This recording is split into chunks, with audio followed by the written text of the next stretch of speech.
Hello everyone, welcome to Urbanscape Bangalore, and in today's special episode we will be looking at some extensive care tips regarding the African violets, and we will also look at the different ways of propagating your own African violets at home. I call this a special episode because whenever I put out a propagation video, it's a different feeling altogether.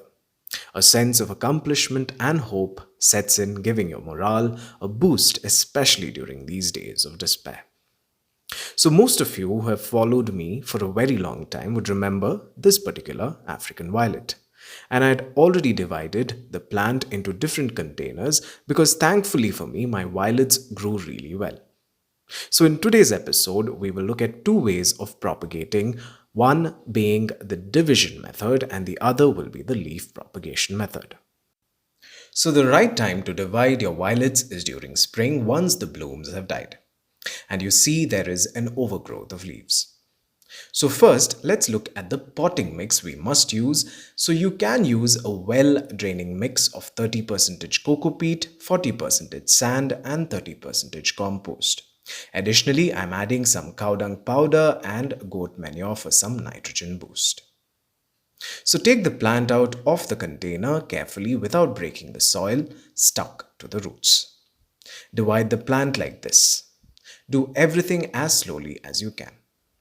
You might have some leaves breaking here and there, which is perfectly fine. Now add these separated plants into the container and you have instantly got two violets from one.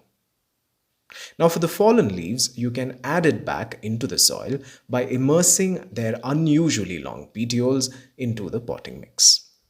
So here I had already put some leaves into this container for propagation, and after 2.5 months or so, I was happy enough to see new growth in this container. I will show you how to repot this sapling in the end of this video. So now that you've learned how to propagate this plant, let's look at repotting a new shop-bought plant without killing the plant. I prefer using a hanging basket for this plant because the roots of the violets are not that deep. So using a tall container makes no sense. The shallower the container, the better would be the outcome. Now you need to add drainage materials at the bottom if you're using a normal container, but for a cocoa container, you don't need all that because it is porous. So add a well-draining potting mix as mentioned earlier. Remove the plant from this plastic container carefully and don't break the root ball. Now carefully add it into the container, making sure that the level of the plant in the new container is the same as it was in the old container. Burying the plant in the soil will kill it. Now I will be watering these two containers. Here, this is the only time I'm watering the leaves of the plant to remove all the dust very easily. But the violets don't like water on its leaves at all. It will invite all kinds of fungal diseases and the plant will die. So water only the soil and not the plant. Watering must be every day during summer and you can reduce watering depending on whether you have kept it outdoors or indoors. During winters, you can reduce watering. Also, the plant does not like having dry soil and it will quickly die if it is bereft of water. So for all you indoor plant enthusiasts, I will be coming up with an exclusive indoor care of violets for all of you who find growing the plant indoors very difficult. Now, other problems I've faced with this plant are whiteflies that attack the plant's underside. So what I generally do is that I add neem cake under the leaves like this, and the pungency of the neem makes the whiteflies go away. And this has worked for me, and hence I'm sharing it with you. Another common problem is that you might get yellowing of their leaves. This could be because of something that is either in excess or in less quantity. In my case, it is mostly because of the sunlight exposure, which I think is too much for this plant here. So I will just have to move this someplace where it gets less sunlight.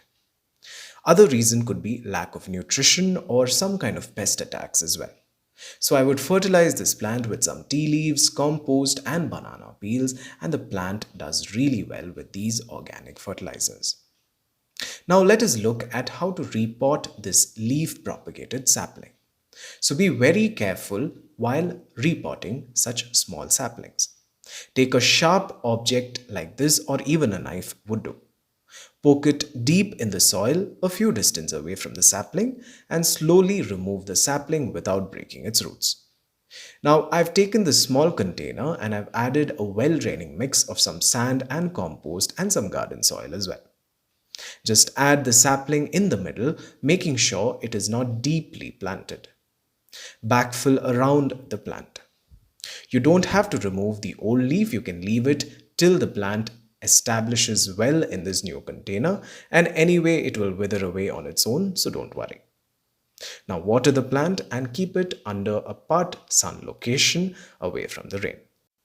So by remembering some basic points like part sunlight, no watering the leaves, consistent watering, pest control using neem powder, fertilizing with kitchen waste, and dividing the plant once it becomes big, you can grow this beautiful plant that has unfortunately got a lot of bad press of being a very fussy plant.